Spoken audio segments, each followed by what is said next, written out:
mensagem da nossa série sobre os amados de Deus, na qual nós estamos nos baseando no Sermão das Bem-aventuranças, buscando compreender a vontade do Senhor Jesus ali através de outros textos da Escritura que não o próprio Sermão das Bem-aventuranças. E hoje vamos falar daqueles que têm fome e sede de justiça e que serão saciados. A promessa do Senhor é que aquele que tem fome e sede de justiça, ele será saciado. Deixe-me dizer uma coisa, totalmente desinteressada. Se você quer me agradar o seu pastor, chame o seu pastor para comer uma pizza. Seu pastor adora pizza, ama queijo, mussarela, 4 queijos, frango com catupiry, não importa, pode ser até de rúcula, tá valendo. Tendo aquela massinha, aquele recheio por cima, é pizza. Então, se você quer me agradar, me convide para comer uma pizza. Se você quer agradar o seu pastor, dê a ele uma barra de chocolate. Seu pastor é um chocolate de marca maior, e dá para ver o resultado disso, né? Da pizza de chocolate, onde é que vai parar tudo isso? Se você quer agradar o seu pastor, dê a ele um livro. Eu adoro ganhar livro. Meus prazeres são bastante simples, na verdade. Gosto de livros, pizza, chocolate, boa conversa, um filme, viajar. Se você quer me agradar, fale comigo a respeito dessas coisas, é gostoso. Mas quando você vai trabalhar com uma pessoa mais rica e você quer dar um presente a ela, a coisa fica mais complicada. Imagine você o que é dar presente para uma amiga de Liz, o que é dar presente para um Norberto Oderbrecht ou para um João Paulo Leman, gente de muito dinheiro, de uma realidade a qual você nem mesmo imagina. Imagine o que é você ser convidado para a festa de aniversário de um desses camaradas e você ter de levar um presente. O que é que você dá com alguém que parece ter quase tudo? Mas pior ainda é você pensar no que é que você deve fazer para agradar a Deus. O que é que você pode oferecer ou dar para alegrar o coração daquele que já é dono de todas as coisas? Aquele que criou os céus e a terra para a sua própria glória.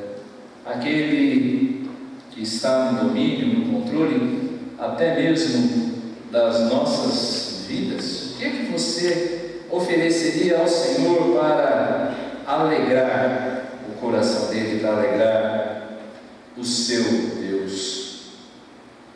Com Deus a coisa funciona diferente, porque para agradar as pessoas, você faz coisas que fazem as pessoas felizes. Você dá presentes a ela, você dá lembrancinhas, coisas que fazem a pessoa feliz. Mas quando se trata de Deus, agradar a Deus não é uma questão de fazer ou dar algo a Ele, porque você não pode oferecer nada àquele que tem tudo. Agradar a Deus é algo de você se apropriar de algo que Ele mesmo já fez por você. A lógica é o contrário.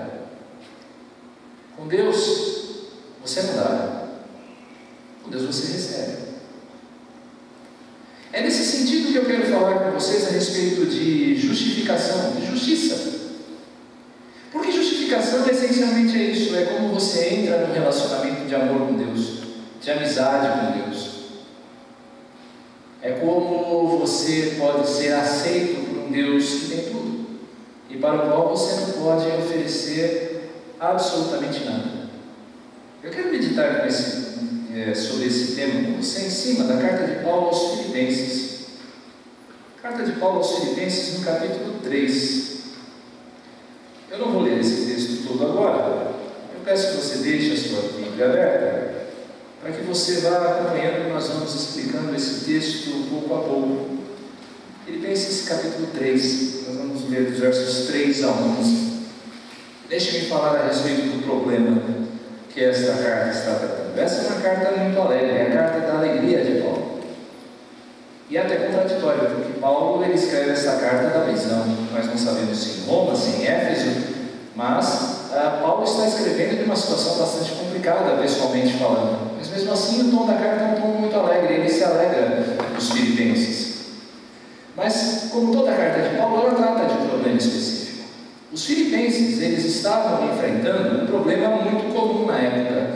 Na verdade, no Novo Testamento ele trata de dois tipos de pessoas que causavam problemas à igreja nascente. O primeiro eram os gnósticos, aqueles que acreditavam que Jesus não veio em carne, uma mistura de filosofia com religião, e você vai ver escritos a respeito dos gnósticos em João, por exemplo. O próprio Evangelho de João, acredita-se, foi um evangelho escrito para combater o gnosticismo e mostrar Jesus como o Verbo encarnado.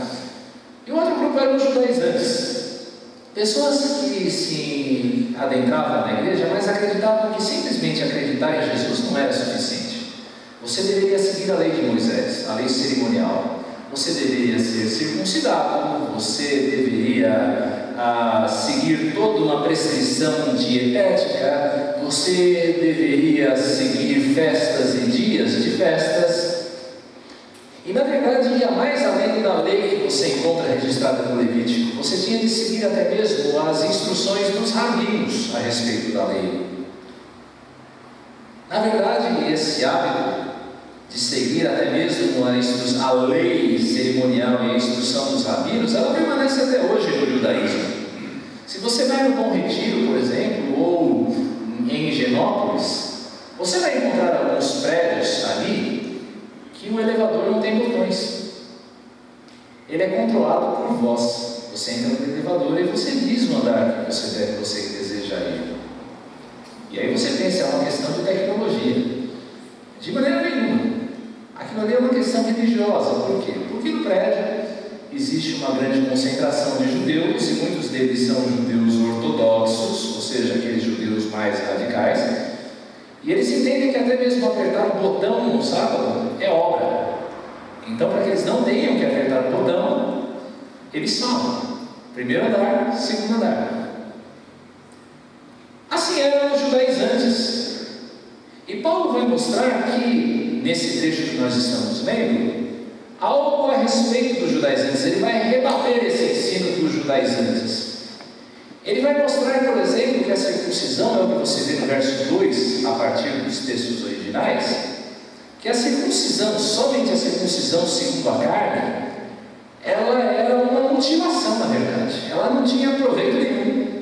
Era simplesmente uma mutilação do corpo, e que diante de Deus não tinha valor nenhum. Israel, o Israel terreno, confiava nos seus próprios méritos no relacionamento com Deus.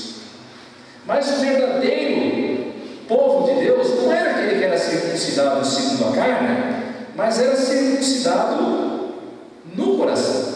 Era aquele que tinha o coração circuncidado, ou ungido, ou separado por Deus. Paulo, já no verso 3 do nosso texto, diz assim: nós é que somos a circuncisão, nós os que servimos a Deus em espírito e nos orgulhamos em Cristo Jesus e não confiamos na carne. Paulo já começa a mostrar que não é aquilo que nós, eu e você fazemos para Deus que nos reconcilia com Ele, mas aquilo que Ele opera em nós. Não é o que você faz em Deus, mas é o que Deus faz em você. Isso não era uma novidade, na verdade, porque em Deuteronômio, capítulo 30, verso 6, Deus, através de Moisés, diz assim: o Senhor teu Deus circuncidará o teu coração e o coração da tua descendência, a fim de que ames o Senhor teu Deus de todo o teu coração e com toda a tua alma, para que vivas. Ou seja, desde lá do Êxodo, Deus já estava avisando o povo que a verdadeira circuncisão não era aquela circuncisão da carne, mas era a circuncisão do coração. Não era algo que um rabino fazia, mas o que Deus fazia, de circuncidar o nosso coração para que nós o amássemos. E os judeus entenderam isso de forma errada, como se o que importasse fosse simples ato de você cortar um pedaço de pele.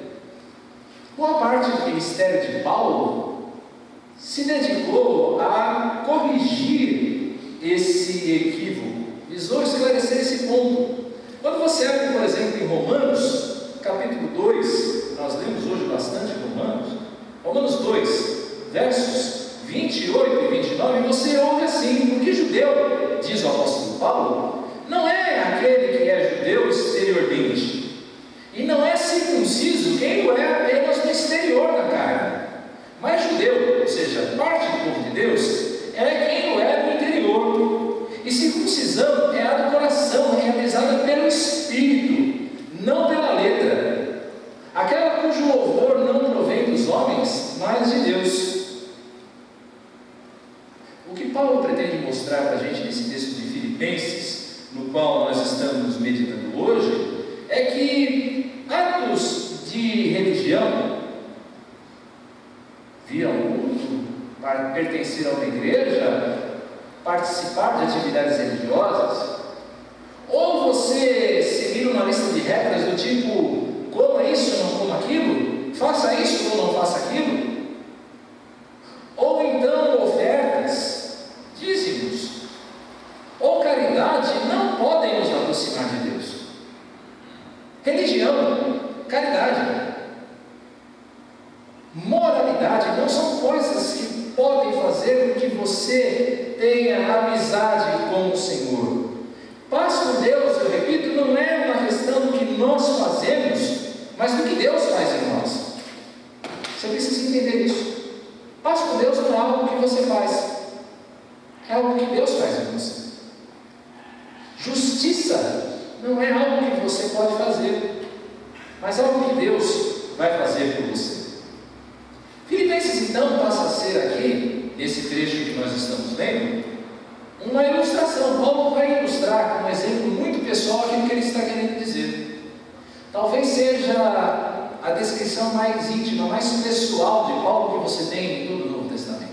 Paulo está falando algo da vida dele mesmo, do coração dele, de algo que ele mesmo vivenciou. Veja aí os versos 4 a 6. Se bem, já que se eles falam, esses judaizantes falam que eles devem confiar na carne, você deve confiar nos seus atos, se bem que eu mesmo poderia até confiar na carne. Se alguém pensa que pode confiar na carne, muito mais eu, circuncidado no 8º dia, da descendência de Israel, da tribo de Benjamim, hebreu de hebreus, quanto à lei fui fariseu, quanto ao zelo persegui a igreja, quanto à justiça que há na lei, eu era irrepreensível. Meus irmãos, o apóstolo Paulo, ele tinha todas as condições de se julgar justo. Se esses mestres judaizantes entendiam que eles eram justos, Paulo mais ainda. É como se Paulo estivesse olhando para os judaizantes e dizendo, sabe de nada, inocente. Se vocês acham que vocês são justos, muito mais eu. Muito mais eu. Paulo excedia em tudo nos critérios dos falsos mestres. Nessa escola em que os falsos mestres eles eram alunos, Paulo já era professor há muito tempo. Só que se Paulo tivesse confiado na sua justiça, ele teria merecido. Veja só por que Paulo podia se considerar justo. Paulo vai mostrar primeiro que ele pertencia a uma linhagem pura do povo que se julgava eleito. Por direito de nascimento, Paulo era justo. Olha só, no verso 4, aliás, no verso 5. Paulo era circuncidado no 8º dia. Sabe o que isso quer dizer? Que ele é alguém que havia sido circuncidado estritamente nos termos da lei, porque a lei dizia que todo menino judeu deveria ser circuncidado no 8º dia. E Paulo era. Isso é importante porque haviam aqueles que eram judeus, mas eram aqueles que eram chamados de prosélitos, ou seja, tinham vindo como adultos. Eles eram pagãos que haviam se convertido. E aí eles eram circuncidados na carne. Só que Paulo não era assim. Paulo, desde o berço, era judeu. Paulo, desde o berço, era aquele que tinha experimentado circuncisão na carne. E muitos desses judaizantes não eram. Eles eram helenistas, judeus de fora de Israel, que haviam alcançado circuncisão. Mas Paulo não. A circuncisão dele era segundo totalmente a lei. Mas ele era da descendência de Israel. Se você subisse na árvore genealógica de Paulo, não ia ter nenhum pagão, não. Ia subindo na genealogia de Paulo e ia chegar lá em Abraão. Pumba! descendente de Abraão, coisa que muitos dos judeus antes não eram. Havia pagãos no meio dos judeus antes. Mas Paulo era da tribo de Benjamim. A tribo de Benjamim, isso é importante porque era uma das tribos mais consideradas de Israel, junto com Judá. Benjamim, se você se lembrar da história lá do Gênesis, era o filho caçula de José. E por filho caçula a gente sempre tem aquele pezinho, né? O queridinho da mamãe, amadinho do papai, o filho caçula. Mas ainda, Benjamim era o segundo filho, um dos dois filhos que Jacó havia tido com Raquel, a sua verdadeira amada. Benjamim, não sei se você sabe, é o único dos filhos de Jacó que nasceu em Canaã, na terra prometida. O único que nasceu, tem José havia nascido. Só Benjamim nasceu na terra prometida. Então era uma tribo de destaque. Paulo ainda diz assim: olha, eu sou hebreu de hebreus, eu não sou judeu tão somente, porque judeu podia ser de qualquer nação, mas hebreu era só aquele que vinha lá de cima, descendendo de Abraão, descendo, até que chega nele. Em outras palavras, Paulo tinha sangue azul, ele era nobre, tinha sangue puro, não tinha mistura nenhuma, e os judeus antes tinham.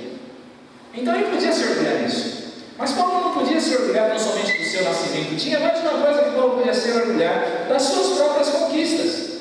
Paulo era um homem zeloso da lei. Ele diz aqui no verso 5 que ele, quando a lei, ele era fariseu. Sabe o que é fariseu? Fariseu era uma das seitas do judaísmo do tempo de Paulo. Você tinha os saduceus, os fariseus, os essênios, os zelotes. Mas os fariseus eram aqueles que eram reconhecidos como os principais, aqueles que mais seguiam a lei. Era aquele que seguia a lei no pé da letra. Tudo. Sabe quando você faz aquela lista de tarefas e você vai dando tiquezinho? Paulo fazia tiquezinho em todos os itens da lei. Isso aqui eu cumpro, esse aqui eu cumpro, esse aqui eu cumpro. Isso é um fariseu. Cumpria a lei rigorosamente. E ele era tão zeloso da lei que ele perseguia a igreja. E com isso, diz Gálatas 1, ele pensava que ele estava agradando a Deus. Por causa do zelo dele, ele amava tanto a lei, ele amava tanto o judaísmo dele, que ele achava que ele estava agradando a Deus quando ele perseguia a igreja. Não é à toa que ele diz aqui: olha, quanto à lei, eu era irrepreensível. Não é que Paulo não tinha pecado. O que ele está dizendo é que as pessoas olhavam para ele e eles diziam: esse é o cara, esse é o homem. As mamães de filhos pequenos olhavam quando Paulo passava, pegavam o filho pequeno e diziam: olha, Paulo, quando você crescer, dá uma olhada nesse cara, tem que ser igual a ele, seja bonzinho igual a ele. O pessoal da idade dele olhava para Paulo e dizia: nossa, olha Paulo. Paulo era o homem do ano de Israel. Sabe? Quando alguém queria fazer uma entrevista a respeito do judaísmo, eles iam atrás de Paulo. Paulo era a capa da revista Caras da sua época. Aquele que todo mundo olhava e tinha uma reputação de ser o homem de Deus no meio do povo de Israel, o justo. E ele achava isso de si mesmo. Paulo achava isso a respeito de si mesmo. Ele tinha uma reputação firmada no meio dos seus pares, no meio do povo de Israel. Todo mundo olhava para Paulo e dizia: esse cara é justo porque ele faz aquilo que a lei manda. Meus irmãos, nós pensamos que aquilo que nos garante a amizade com Deus, assim como Paulo, seja as coisas que nós fazemos para Ele ou em nome dele. Paulo achava que a amizade dele com Deus se baseava naquilo que ele fazia, na pureza do seu sangue, nas suas obras, no seu zelo pela lei. Paulo achava isso. Ele era uma ilustração de Spurgeon como um está no meio de Charles Spurgeon, que é um pregador inglês do século XIX, e ele era como um homem, dois homens que estavam numa canoa no meio de um rio turbulento, e a canoa vira, e a canoa vai embora. Então, na margem existe alguém que lança uma corda e diz: olha, agarra nessa corda que eu vou te puxar. Um dos homens agarra a corda firme e vai sendo puxado até a margem para ser salvo. O outro acha que a corda é muito fraca, ele olha uma tora grande que está passando ali pelo rio e ele se agarra na tora. A diferença é, a tora, o rio leva, mas a corda, alguém puxa. Nós somos aqueles que temos que ser como o homem da corda, porque apesar da fragilidade da corda, existe alguém na margem nos puxando, que é Deus. Nós não confiamos na nossa própria força, mas nós temos de confiar no Senhor. Nós buscamos, queridos, um atestado de que nós somos justos em nós mesmos, ou nas pessoas. Você começa a comparar o seu grau de justiça consigo mesmo, com aquilo que você pensa da lei. Ou você olha para uma outra pessoa e diz: eu sou justo, mais do que ele, ou ele é mais justo que eu. E o teu padrão de comparação e de santidade são as pessoas, é você mesmo. Assim era Paulo. Deixa eu dizer para você algo. Parentesco, prática religiosa ou reputação são úteis para alcançar a simpatia no meio dos homens, mas diante de Deus eles são inúteis, absolutamente inúteis. Eu estou falando aqui para você que já tem de vida de igreja há mais de 20 anos, 30 anos, e você olha lá para si mesmo e diz: por que eu estou aqui todo domingo? Ou porque eu frequento essa igreja já há 20 ou 30 anos, eu estou bem com isso. Eu estou falando com você que nasceu no lar evangélico e que, assim como Paulo olha para a fé dos seus pais e diz: meus pais são crentes. Então está tudo bem. Porque filho de crente, crentinho é. Eu estou falando para você que olha para o seu próprio procedimento, a sua própria vida, e acha que a sua vida faz com que você esteja bem com Deus. Porque você olha para as coisas que você faz e você vive e diz: isso aqui está dentro dos mandamentos. Você é como aquele jovem rico que um dia chegou diante de Jesus, perguntando: mestre, o que eu preciso fazer para ser salvo? E Jesus lhe respondeu: olha, cumpre os mandamentos. E ele disse: Senhor, eu cumpro todos. E aí você olha para si mesmo e diz: eu nunca matei, nunca roubei, não minto, não engano ninguém. E você olha para si mesmo e diz: estou em paz com Deus, estou no crédito. Quem coloca o seu patamar de santidade, o seu patamar de justiça em si mesmo, quem coloca o seu patamar de santidade, o seu patamar de justiça em comparação com o outro, está mirando muito baixo. Você está mirando muito baixo.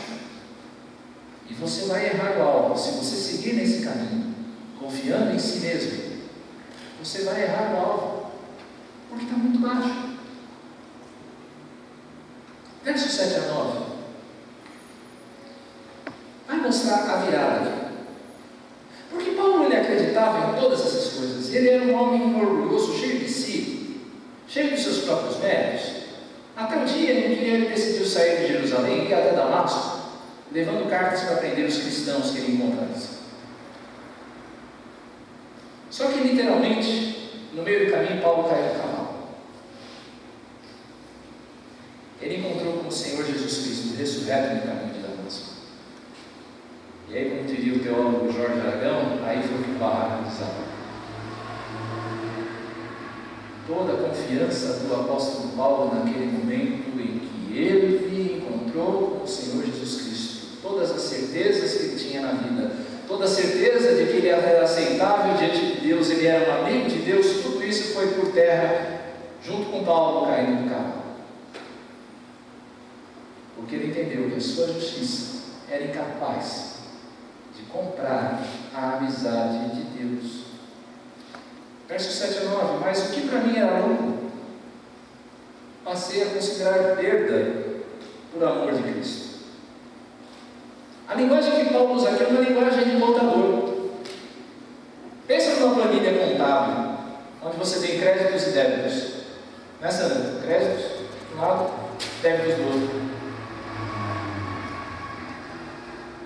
E aquilo que estava antes da conversão de Paulo, estava na coluna do crédito, foi para o débito.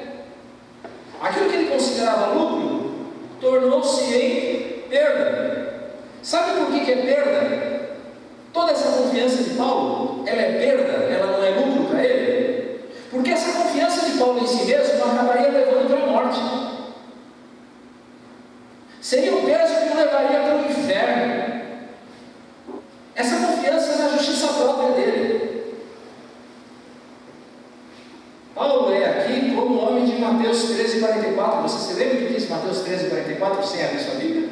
É uma parábola de Jesus que diz assim: o reino dos céus é como um tesouro escondido no campo, que um homem encontra, deixa o tesouro ali, vai, vende tudo aquilo que tem e compra aquele campo. Paulo entendeu que todas as coisas que antes para eles eram lucro, tornou-se em prejuízo.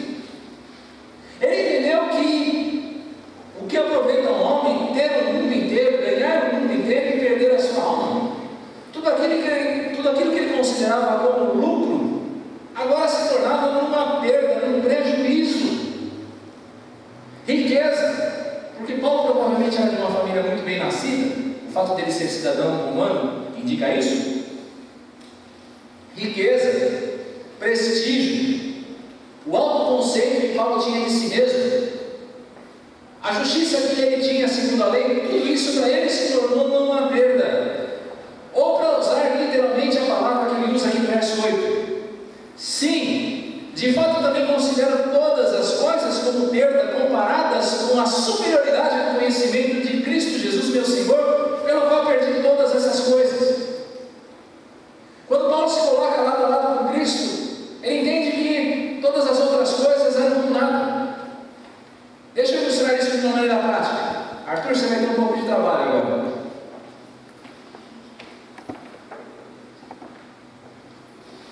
Douglas, vem cá, me ajuda.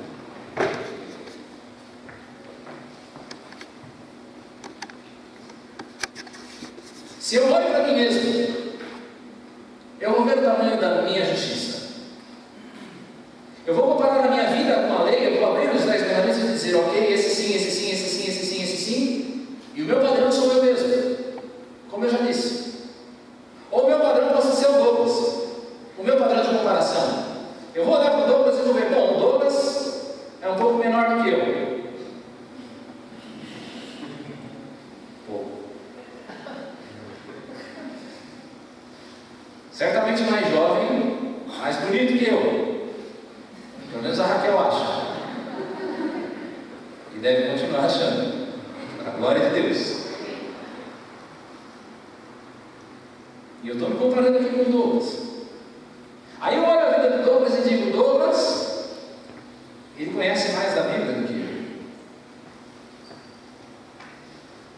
A vida de santidade dele, não, ele é hipócrita, sabe? Não cumpre tudo aquilo que ele lê, aquilo que ele disse. Veja, eu estou fazendo aqui uma comparação entre eu e o Douglas. Só que quando eu penso a Cristo, e o meu padrão de comparação muda, não mais do Douglas, mas para Cristo.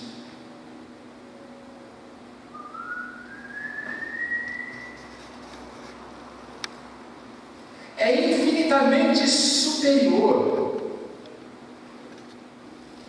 O padrão de comparação que era eu mesmo se torna pequeno. O padrão de comparação que era o Douglas, pequeno. É muito maior, gente.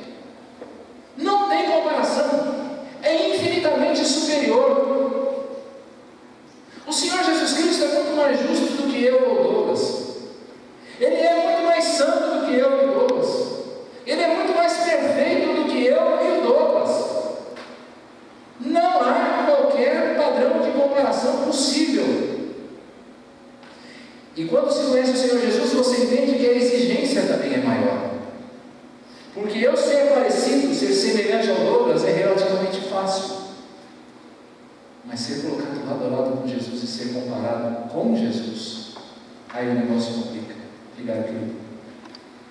Aí o negócio complica, porque o nível de exigência é muito maior, infinitamente maior. E sabe o que é pior? Você sabe por que padrão nós vamos ser medidos? Não é o padrão de todas. A Bíblia mostra que o padrão pelo qual eu e você seremos medidos é Jesus Cristo. Sabe então qual é a conclusão que Paulo chega ao pensar nessas coisas? Quando ele compreende que o padrão é Jesus Cristo, ele vai dizer o seguinte: sim, de fato eu também considero todas as coisas como perda, comparadas com a superioridade do conhecimento de Jesus Cristo, meu Senhor, pelo qual perdi todas essas coisas. Eu as considero como, na sua Bíblia está dizendo o quê? Escória, lixo, refúgio, só que no original literalmente é esterco, para que eu possa ganhar a Cristo. Ou seja, quando eu me comparo com Jesus Cristo, quando Paulo se comparava com Jesus Cristo, todas as coisas que achavam em que ele se gloriava, em que ele se achava o melhor, se tornam como esterco. Sabe o que é esterco? Se você não é do interior, talvez você não saiba, mas a palavra é forte. Cocô de vaca. Toda aquela reputação de Paulo é cocô de vaca, quando comparadas diante da grandeza, da superioridade de Jesus Cristo. Paulo entendeu João 17,3. João 17,3, texto da oração sacerdotal de Jesus, em que Jesus diz assim: e a vida eterna é esta, que conheçam a Ti, o único Deus verdadeiro, e a Jesus Cristo que enviaste. A vida eterna não está na sua justiça própria, mas está em confiar em Jesus Cristo. Uma pessoa, meus irmãos, pode parecer boa e justa aos seus próprios olhos.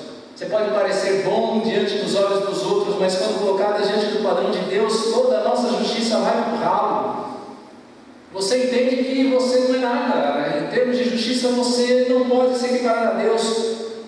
E você entende que a sua salvação não está em você mesmo, mas a única possibilidade de amizade com Deus, de relacionamento com Deus que você tem, é por meio de Jesus Cristo. Justo diante de Deus não é aquele que é alguma coisa, ou que faz algo por si mesmo, mas aquele que deposita a sua confiança em Jesus Cristo. É só quando você deposita a sua confiança em Jesus, mediante a fé, que você vai ser verdadeiramente amigo de Deus. Se hoje chegasse uma pessoa para você e dissesse assim: amigo, um médico, você está com uma doença terminal, você vai morrer, daqui a 3 meses você vai estar morto, mas existe uma esperança, e uma só esperança. Existe um tratamento nos Estados Unidos que cura essa sua doença, só que ele é muito caro, ele custa R$1 milhão. Diga uma coisa: o que é que você faria para ser curado? Você não venderia tudo que você tem? Todos os seus bens? Você não faria um esforço para trabalhar ainda mais ou pedir um empréstimo para alguém querido? Porque o nível de exigência é muito maior, infinitamente maior. E sabe o que é pior? Você sabe por que padrão nós vamos ser medidos? Não é o padrão de todas. A Bíblia mostra que o padrão pelo qual eu e você seremos medidos é Jesus Cristo. Sabe então qual é a conclusão que Paulo chega ao pensar nessas coisas? Quando ele compreende que o padrão é Jesus Cristo, ele vai dizer o seguinte: sim, de fato eu também considero todas as coisas como perda, comparadas com a superioridade do conhecimento de Jesus Cristo, meu Senhor, pelo qual perdi todas essas coisas. Eu as considero como, na sua Bíblia está dizendo o quê? Escória, lixo, refúgio, só que no original literalmente é esterco, para que eu possa ganhar a Cristo. seja, quando eu me comparo com Jesus Cristo, quando Paulo se comparava com Jesus Cristo, todas as coisas que achavam que ele se gloriava, em que ele se achava o melhor, o bambambam, se tornam como esterco. Sabe o que é esterco? Se você não é do interior, talvez você não saiba. Mas a palavra é forte. Cocô de vaca. Toda aquela reputação de Paulo é cocô de vaca, quando comparadas diante da grandeza, da superioridade de Jesus Cristo. Paulo entendeu João 17,3.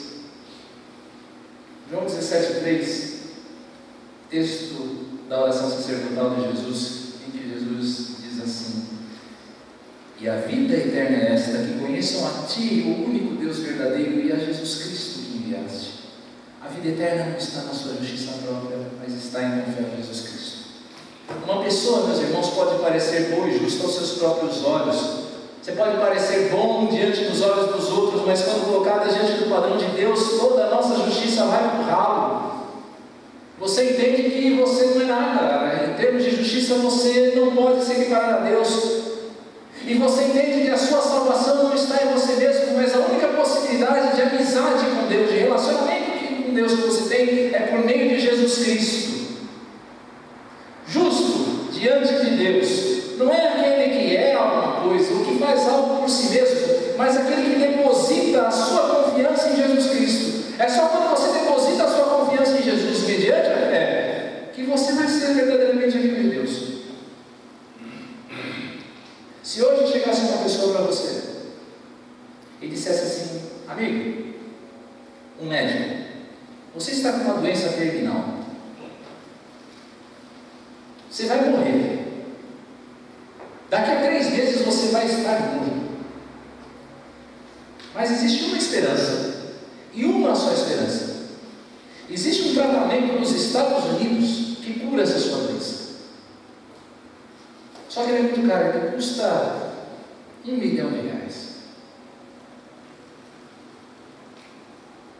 Diga uma coisa: o que é que você faria para ser curado?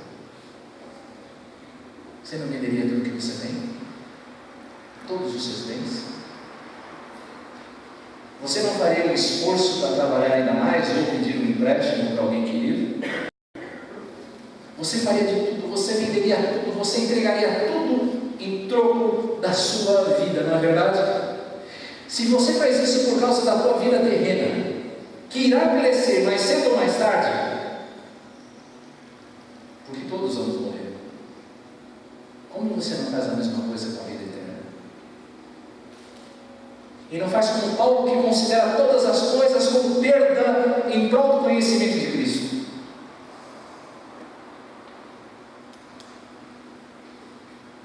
É como se você assumisse um relacionamento com Cristo, e então Jesus apresentasse diante de você com uma caderneta e dissesse assim: ok, vamos agora colocar no papel o que é que você está entregando. E aí Jesus diz: bem, essa casa onde você está aqui na minha caderneta, ela é minha. É minha. E aí você fala: Senhor, mas se eu não tenho casa, onde é que eu vou morar? Vou morar no meu carro? Ele diz: você tem carro? É meu também. Mas Senhor, eu vou morar eu, minha esposa e meu filho no meu carro. Ele diz: ah, você tem esposa e filho? Meu. Senhor, mas só vai sobrar eu. Ah, você também? Você. É disso que Paulo está falando, meus irmãos. É entregar tudo para Cristo. É depositar toda a sua confiança em Jesus Cristo.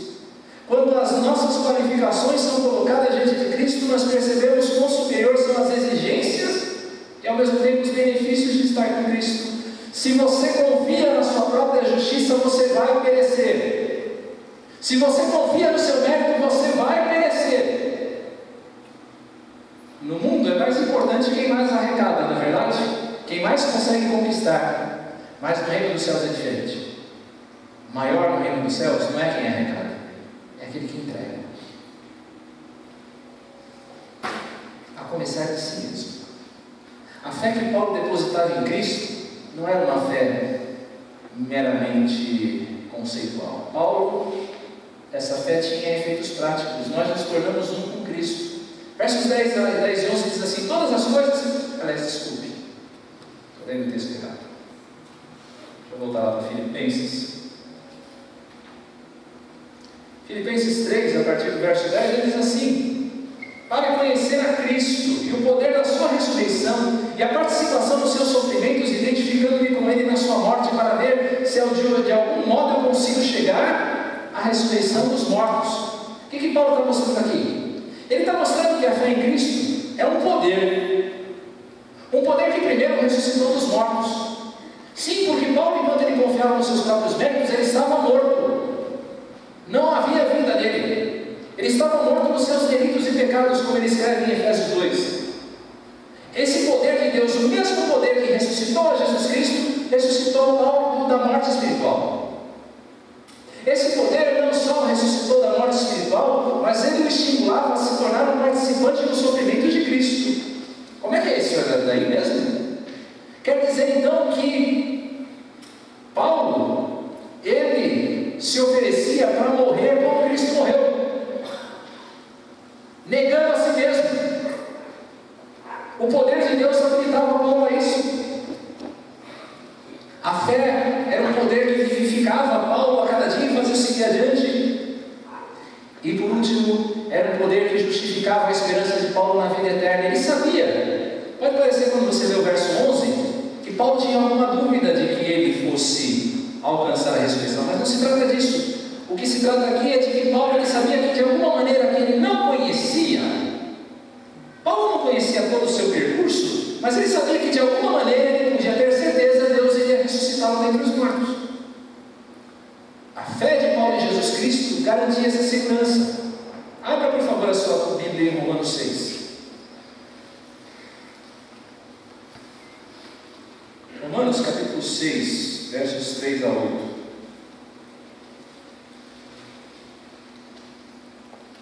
Ou ignorais que todos nós que fomos batizados em Cristo Jesus fomos batizados na sua morte? Portanto, fomos sepultados com Ele na morte pelo batismo, para que, como Cristo foi ressuscitado dentre os mortos pela glória do Pai, assim andemos também nós em novidade de vida. Ou seja, como Cristo morreu, nós morremos para o pecado e ressuscitamos para a nova vida. Porque se fomos unidos a Ele na semelhança da sua morte, certamente também o seremos na semelhança da sua ressurreição. Pois sabemos isto: a nossa velha natureza humana foi crucificada com Ele, para que o corpo sujeito ao pecado fosse destruído, a fim de não servirmos mais ao pecado. Pois quem está morto foi justificado do pecado. Se já morremos com Cristo, cremos que também viveremos com Ele. A fé em Cristo, meus irmãos, tem que ser uma fé prática. Ela nos vivificou no passado, ela nos livrou da morte. Ela nos santifica no presente e virá nos glorificar no futuro. Nós estávamos mortos nos nossos delitos e pecados, e essa fé nos tira da morte para a vida. Ela faz com que você dia a dia queira morrer no pecado. Aquilo que te agradava não agrada mais. E ela garante que no futuro você será glorificado para reinar com Cristo. É isso que a fé faz. Ela é como uma tomada, um aparelho que vai ser ligado numa tomada. Você sem Cristo está ali, o aparelho desligado. Você aperta o botão, o aparelho não funciona, ele não faz nada. Mas coloque o aparelho na tomada e aperte o botão, ele funciona. Liga o liquidificador na sua casa na tomada e aperta o botão e deixa lá. Até que você ou desliga o botão ou puxa da tomada, ele vai continuar funcionando.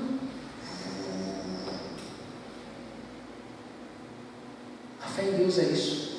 É algo que uma vez ligada ela vai funcionar. E vai funcionar, e vai funcionar, porque ela está ligada no poder que não acaba. Com a diferença de que, em se tratando de Deus, ninguém vai puxar da tomada ao aparelho. Porque nada, nem ninguém pode nos separar do amor de Deus. Está em Cristo Jesus. Há algumas verdades espirituais quanto a isso. Se você crê no Senhor Jesus e está disposto a entregar toda a sua vida a Ele, o mesmo poder que ressuscitou a Jesus dos mortos está agindo em você. Olha que coisa maravilhosa! Você crê que Jesus ressuscitou dos mortos? Nós cremos. Eu espero que você creia nisso. Não é apenas uma lenda ou uma ilustração, como pretende pretendem os liberais. Não, Jesus de fato ressuscitou dentre os mortos. Esse mesmo poder que tirou Jesus da tumba é o poder que tirou você do pecado e que age em você hoje. Glória a Deus por isso. Olha o tamanho do poder que opera na vida daquele que crê em Jesus Cristo. Este poder te habilita a resistir ao pecado. Gálatas, capítulo 2. Nós lemos também Gálatas hoje. Gálatas, capítulo 2, verso 20. Paulo vai dizer o seguinte: olha, já não sou eu quem vivo, mas Cristo vive em mim. Por isso, diante da tentação, daquele pecado que você não consegue resistir, não tente dizer assim: eu vou conseguir resistir. Esse não é o caminho, você está confiando na tua força. Diga assim: Cristo vive em mim. O poder de Cristo vive em mim. Eu sou fraco, sim, eu sou fraco, mas o poder de Cristo vive em mim. O mesmo poder que ressuscitou a Jesus dos mortos está agindo em mim. Senhor, me socorre. É o poder de Deus e não a nossa própria força que nos habilita a vencer o mal com o bem. Você não consegue vencer o bem ou o mal com a sua própria força, não, querido. Não começa a equivaler o Evangelho com moralismo. Você não vai conseguir cumprir a lei perfeitamente. É esse mesmo poder que garante que eu e você iremos ressuscitar para reinar com Cristo. O mesmo poder que agiu em Cristo é que nos irá levantar no último dia da tumba onde nós estivermos, para reinar com Ele para todo sempre. O que isso tem a ver com aquele que tem fome e sede por justiça? Quem tem fome e sede por justiça entende que carece dessa justiça, que não tem isso em si mesmo. Quem tem fome e sede de justiça é uma pessoa que já negou o seu próprio eu, que não bate no seu próprio peito e diz: eu consigo, mas que busca no Senhor e diz: Senhor, justifica-me, transforma a minha vida, me ajuda a vencer. Quem busca em Jesus vai ser saciado. Deixe-me falar com você que acredita que tem justiça própria. Você é um bom cristão. Você é membro dessa igreja, talvez há 10, 15 anos, 20 anos, 40 anos, desde a sua formação lá em 1969. E aí você olha para si mesmo e diz: está tudo bem com você. Eu sou calvinista. E como calvinista eu tenho certeza da salvação. Ótimo, você tem que ter mesmo. Mas desde que a sua confiança esteja no Senhor Jesus Cristo. Tua confiança não pode estar em você mesmo. A semente do Evangelho é essa, a raiz do Evangelho é essa. É você deixar a confiança em si mesmo e passar a confiar em Jesus Cristo. Meus irmãos, eu enfrento como a Raquel mesmo pecados terríveis na minha vida. Pecados que só eu e Deus conhecemos, e algumas poucas pessoas. E quando eu sou confrontado por esse pecado, eu choro, sabe por quê? Porque você vê que você não tem força. E a única coisa que você pode dizer é: Senhor, me socorre. Me liberta dessa morte que existe dentro de mim.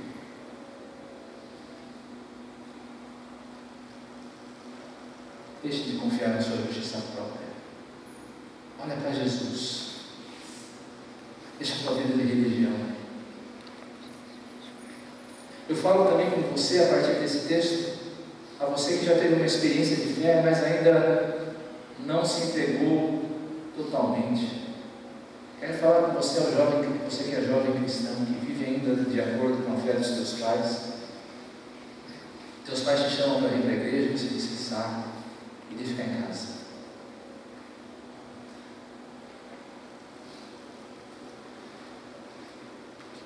Meu irmão, a fé do teu pai não é poder de salvar. A fé do teu pai é a fé do teu pai. fé da tua mãe é a fé da tua avó.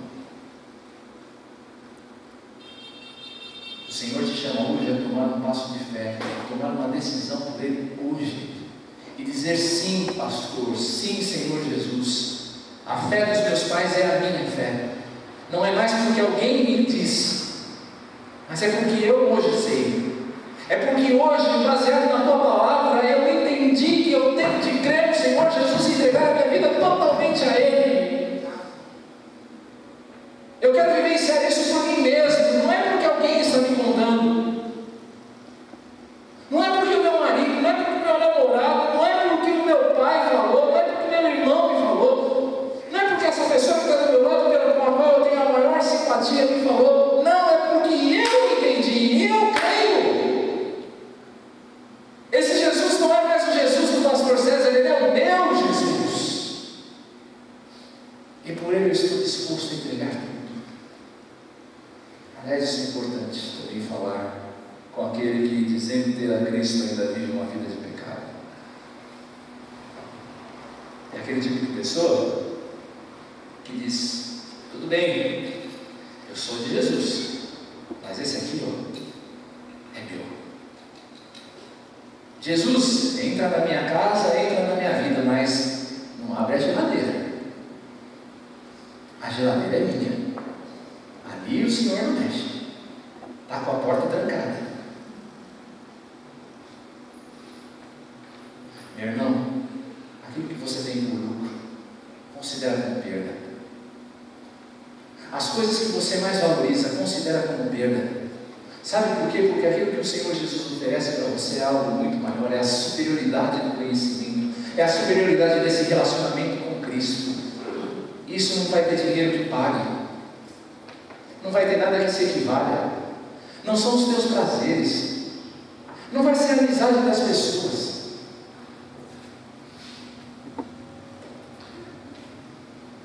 E nisso eu tenho uma tristeza muito grande no meu coração.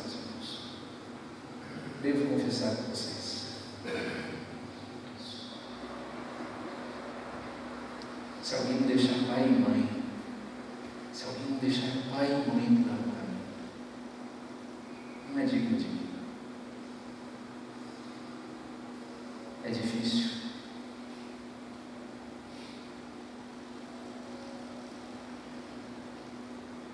Meus irmãos, é a vida eterna que tem. Nós estamos falando de algo que acaba daqui a 30, 40 anos, não. É vida eterna.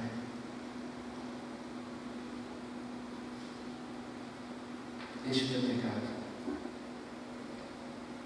Hoje é o dia de você manifestar o arrependimento, que nada mais é do que você dizer: Senhor, está vendo isso daqui? Isso aqui eu estou retendo para mim, olha, é teu. Joga fora. É teu, eu não quero mais, isso aqui é perda para mim. Porque se eu abraçar isso daqui, eu estou perdido, eu vou morrer, eu vou para o inferno, eu vou padecer no inferno por toda a eternidade. Não tenha dúvida disso. Meu irmão que está aqui hoje, meu irmão que nos assiste aí em casa, é inferno e é eterno.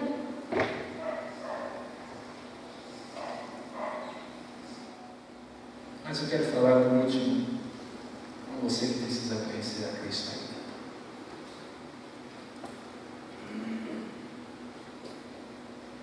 Você que ainda precisa conhecer a sublimidade desse conhecimento e precisa ainda ter um relacionamento.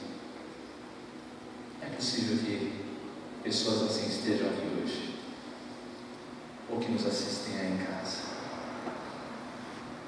Queridos, você precisa conhecer esse Jesus. Porque quem conhece esse Jesus sabe que não existe nada que seja maior do que Ele. Ele é maior do que a vida. Ele é maior do que tudo. Nós cantávamos antigamente: a tua graça é melhor que a vida. A tua graça é melhor que a vida. A tua graça, a graça de Jesus é a melhor coisa desse mundo. Não há nada que possa se comparar, nada, absolutamente nada. Nada é superior à graça de Deus. Nada é superior, nem o meu pecado, nem o seu pecado, nem a riqueza, todas as riquezas desse mundo. Se todas as riquezas desse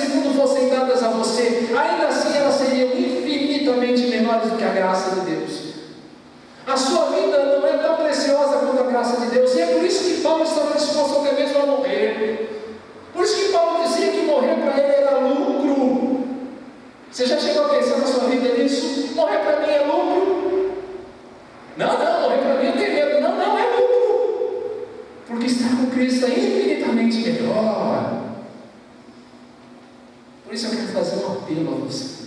Não é apelo para você vir aqui à frente. Ei, pastor, que faz apelo para vir à frente? Eu não me sinto confortável com isso. Não acho errado, mas eu não me sinto confortável, não sou eu.